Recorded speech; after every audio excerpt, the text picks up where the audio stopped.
The new president of the New Jersey Hispanic Bar Association discusses advocacy for diversity in the legal system, preparing for this year's flu season with the National Association of Hispanic Nurses, and get to know a young author and entrepreneur.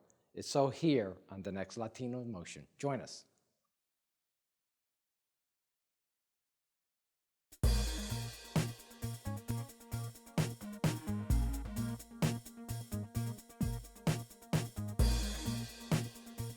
Choose quality, value, distinction. Choose Stockton.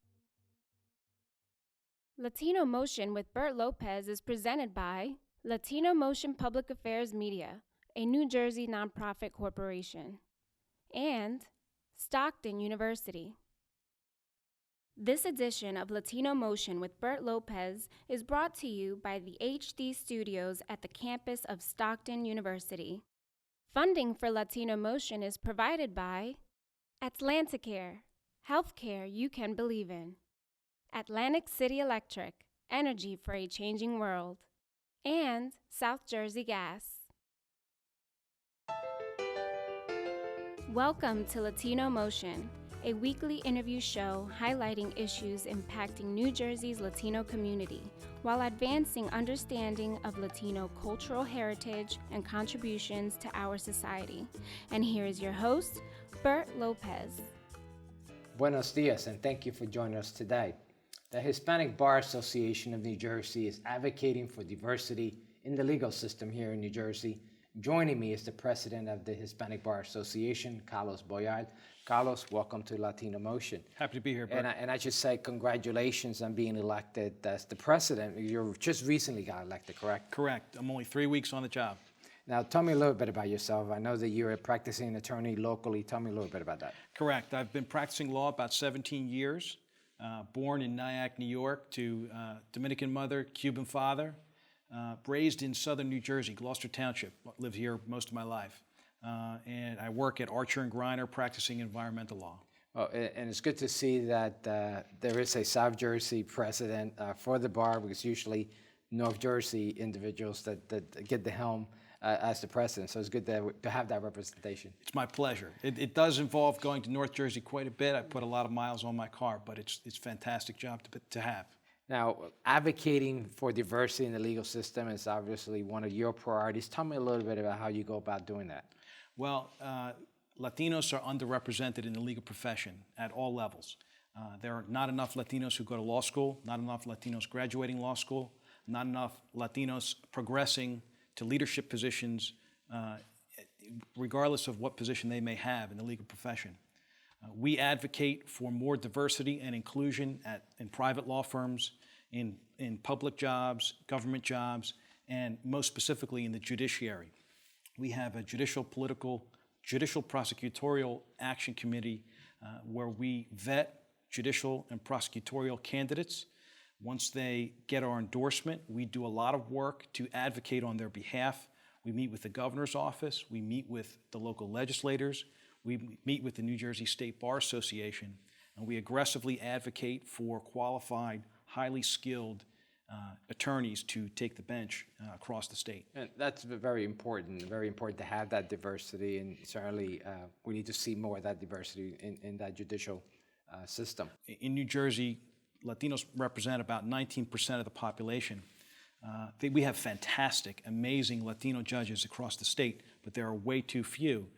You have counties with significant Latino populations where there are no Latino judges on the bench, and we need to do a lot more to rectify that situation. Let's talk about another part that you serve as a resource for Latino lawyers. How do you go about doing that? We provide 30 to 40 hours of free continuing legal education for our members, just as part of their membership fee. We provide a network of mentorship, fellowship, and referral sources for our members. We stand as a resource for all our member attorneys. Let's talk about the voice that you carry out on behalf of the Latino community on social and legal issues. Tell me a little bit of how you do that as well. Yeah, we see ourselves as being able to speak out on issues that are important to the Latino community. And as issues come up that catch our attention, we have a press secretary and we advocate on those issues. For example, most recently, just on Monday, I'll give you an example, There was an issue before the state assembly about whether undocumented individuals in the state would be able to get driver's licenses. We had an opportunity to take a voice and advocate on that issue. There have been other issues, like, for example, there was a state public school that was going to require of their students to declare their immigration status, whether they were U.S. citizens. We took a position on that. We were able to match up qualified attorneys to the students of that district. Things like that crop up that are important to Latinos across the state. We're able to speak out and advocate, get in touch with legislators, get in touch with the governor's office, and take a position. Let's talk a little bit about the education component. Obviously, it's important that we have more attorneys, more Latino attorneys. How are you helping to accomplish this? And I know you guys are actively involved in trying to increase the numbers of Latino attorneys. Well, we have a number of programs to get the word out that this is a viable and desirable life path for Latinos across the state. We reach out to as early as the high school level, where there are a number of pipeline programs that we have in Latino communities where our attorneys take time out of their busy careers to go and mentor and meet with and just spend time with Latino students who are at risk for being in kind of rough neighborhoods, and show them we came from these neighborhoods, and this is how you can grow up and practice law. So we spend a lot of time with high school students, college students, and law students, and we show them this is a path for you, and we provide them guidance. Of course, part of that guidance is also educating the community at large. How do you go about doing that? We have a very robust community education initiative where throughout the state we set up programs, free community education programs on legal issues in Latino communities.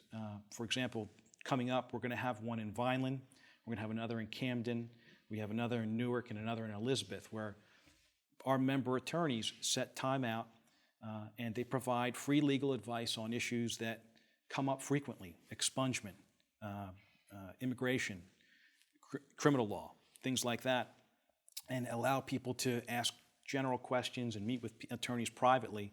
And we provide that program free year-round. That's a great resource, and certainly as soon as you have that information, share it with us so I could share it with our audience. But thank you for sharing this information. I'm sure I would have you back and talk a little more in depth about some of the other programs that the bar is involved with. Absolutely. Thank you for joining us, and we'll be right back with our next guest right here on Latino Motion. Latino Motion with Bert Lopez is presented by Latino Motion Public Affairs Media, a New Jersey nonprofit corporation. We encourage your comments and contributions for show topics. Welcome back to Latino Motion.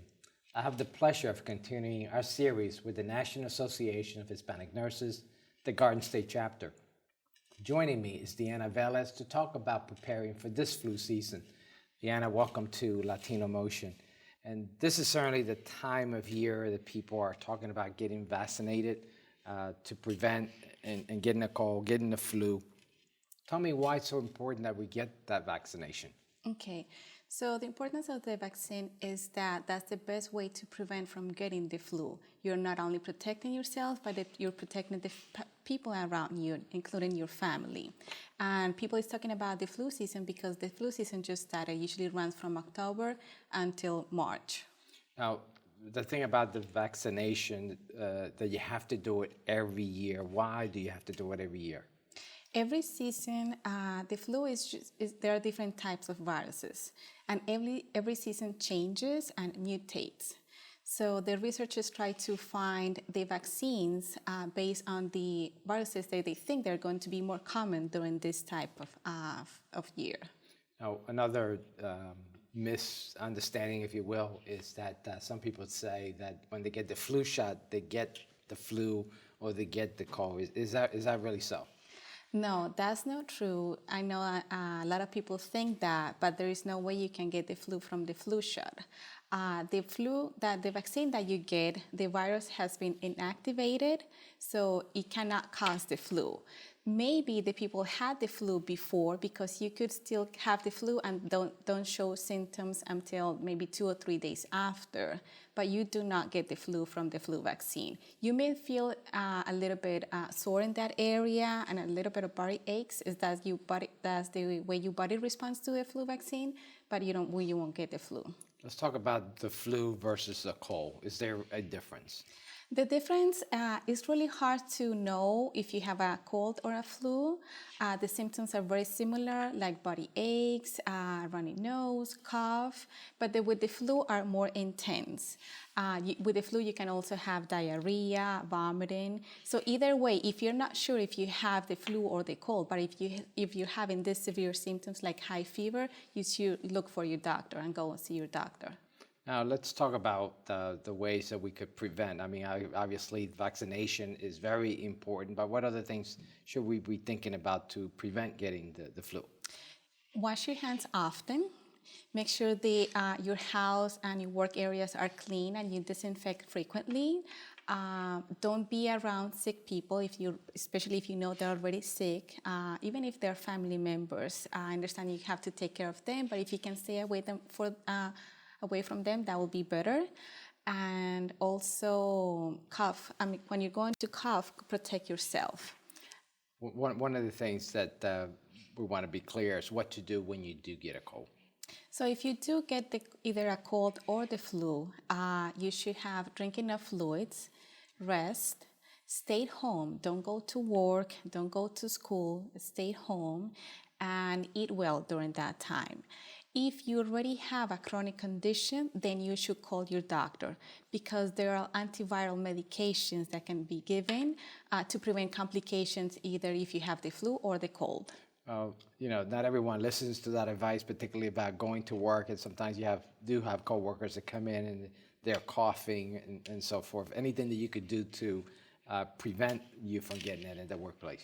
Yes, you can wear a mask to protect yourself and the others. And again, wash your hands frequently. That will be the best thing that you can do, and make sure you wipe those areas too. Let's talk about children, because you have 2 young children, and I have a little one as well, and a teenager. And one of the things that with the children is that someone in school gets the flu or the cold, and next thing you know, a couple kids are coming down with the flu or the cold.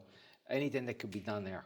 You should have the kid at home. Don't send the kid to school, because it spreads very easily. The flu spreads by droplets, so if they sneeze or if they cough, the other kids can get sick too.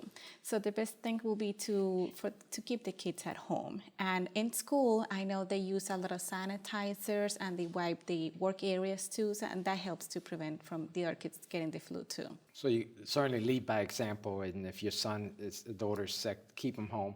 Yes. To keep the other kids, keep them from getting sicker, and also to keep other kids from getting sick as well. Yes.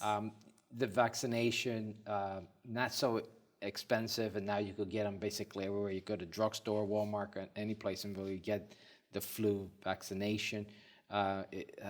Basically, what's the price range for those flus if you don't have insurance? Okay, so the price ranges between $20 to $40 if you don't have insurance. And I just want to make a point that it's recommended for anybody 6 months and older to get the flu vaccine. There are different types of vaccines, and that depends on your age and your conditions and the type of work that you do too. So basically, you don't have to know that. Once you go to the pharmacy or the doctor, they could tell you what's the appropriate shot basically for your age range. Yes, you're right. And also a lot of people don't know there is the option of a nasal spray. Instead of getting the injection, nasal spray is another option too. Well, thank you so much for sharing this information. We didn't get into the symptoms of the flu or the cold, but I think everyone pretty much knows what those are.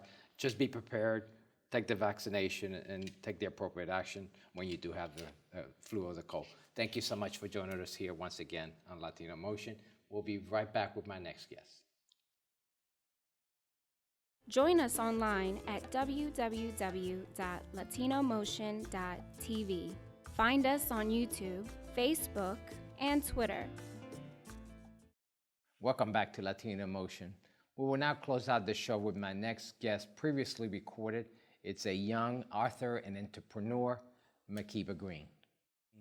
Makeba Green, welcome to Latino Motions. A pleasure to have you here. Since age 13 as an entrepreneur, and how old are you now? I'm currently 21. 21. So tell me a little bit about how you got started and what it is that you're doing now. So both of my parents are entrepreneurs, so it was only natural for me to also be a business owner. I have a nonprofit organization which is called OMG Photography. We give out scholarships to high school students as well as college students. We do business and leadership classes as well as mentoring the next generation. So what made you get started in not only doing the entrepreneurship, but also giving back to the community? And you've already given $5,000 in scholarship, which is outstanding. So just ultimately what made me get started specifically was just my own personal struggle as a high school student and applying to college. So for example, I make a long story short, one day I received a letter in the mail that said, "Congratulations, Makeba, you've just won X amount of dollars for a scholarship." I went to the gala, and to make a long story short, it was a mistake. And it had my name on it. Oh boy. And I was embarrassed with 500 people, unfortunately. And that was the worst and best day of my life, because I was with my mom, and there was an older lady who was in the bathroom, and she said, "Just stay here, you're gonna be blessed." And to make a long story short, although I didn't get the scholarship, I wound up getting other sponsors and meeting other people who supported my nonprofit to this day. And that's something that was a forever moment in my life, that I never wanted to turn away a student because of their grades, because of anything, because I know how that felt. But at the end of the day, I had a mother and father to cry on. A lot of people don't have a mom and dad, when things happen in life. Oh, and it seems that mentors are important to you, and certainly you made it important even by writing a book on. Yes. And one of the books that I have here is Successful Leaders of New Jersey. A lot of mentors here that have been successful. Tell me a little bit about the book that you've written. So as you said, it's called Successful Leaders of New Jersey. And basically the goal was to help motivate and inspire other young people. So I have interviewed, for example, a business owner in northern Jersey. Her name is Jessica Quintana. And her mom owns about 10 McDonald's. And just really to learn about their story, how they started off from making minimum wage, and now they're also like a multimillionaire as a unit together, as well as the chief of staff for New Jersey, Modea Butler, and just to understand about his story, as well as Mayor Ras Baraka and his chief of staff, and Mary Baraka Jr., and to really help inspire and motivate the next generation, because it's not about what you didn't have, it's not about the lack of resources, it's not about who told you couldn't do it, it's rather about what you choose to do when everything is going wrong. Well, I know your dad is here in the studio, must be very proud of what you've been able to accomplish. And you've written a second book along the lines of entrepreneurship. Yes. Entrepreneurship, the best job in the world. Tell me a little bit about what drove this book. So that was specifically to help really push the younger people who want to start their own businesses, because a lot of times older people say, well, wait until you get 50 or wait until you get established. But my philosophy in life is like, why wait? You can die at any moment. And you always want to live like, today's going to be your last day. With that being said, I think that if someone wants to start a business, they need to start today, not tomorrow. And that's why the entrepreneurship, the best job in the world, is only 30 pages, but it has a lot of information in it, such as marketing, such as how to do a business plan, and all the materials that he or she needs to start their own business. It's a shame this book wasn't available. When I was a youngster, I know that my first job was when I was 13 years old, and I was selling shoes door to door out of the magazine. I could have used a little bit of guidance then. I didn't sell too many shoes, but certainly that is something that a lot of youth could use a little bit of guidance in terms how to proceed their dreams. These books are available where? So they're available on my website at www.makeba.com. Now, you're continuing to go to college. Tell me a little bit about what your plans are now. Okay. So I'm actually graduating this year. I'm a double major in communications and law. I attend Mount Clair State University. And after undergraduate school, I plan on getting my MBA and then my law degree. Well, tell me a little bit about how you've been able to help other youth. And I know that it seems that you're that ideal role model because you're at the right age to reach a lot of the youth. Mm-hmm. Tell me about some of the success stories you've had. So just ultimately, for example, with our scholarship giveaway, which happens every April, we're able to award students. We don't discriminate. It does, because although I'm based in Newark, we give out scholarships regardless of where the student lives. Mm-hmm. And I think that's the biggest thing, to know that the students were able to go to college because of our financial help as well as mentoring them. So it's not just we give them a check, we check on them. We notice their academic progress. Say if they need help, say if they're having a bad day in school, we also are a support system for them. You have mentors, obviously, with your mom and dad, youth that may not have that privilege. How should they go about seeking a mentor? Okay, I think for youth who don't have that, I think ultimately a mentor is always there, whether it be a college professor or an advisor. It's just a matter of seeking for help and doing your research. Because I think for all youth who have access to a computer, there's no excuse as to, oh, I don't have a mentor. It's be diligent about Yes. looking for a mentor. Well, Absolutely. It's ideal to have you here and talk about this. You're a great role model for many of our youth. Thank you so much for joining us here on Latino Motion. And thank you for joining us at home once again here on Latino Motion.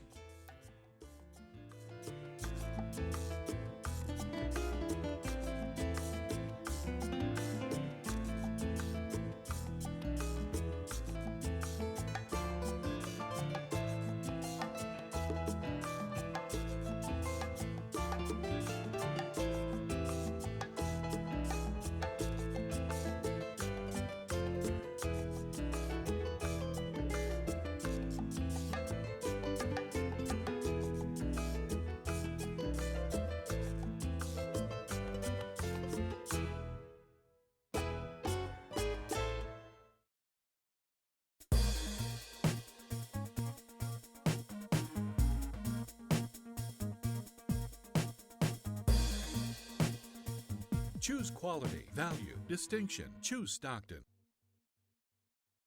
Funding for Latino Motion is provided by Atlanticare, healthcare you can believe in. Atlantic City Electric, energy for a changing world. And South Jersey Gas.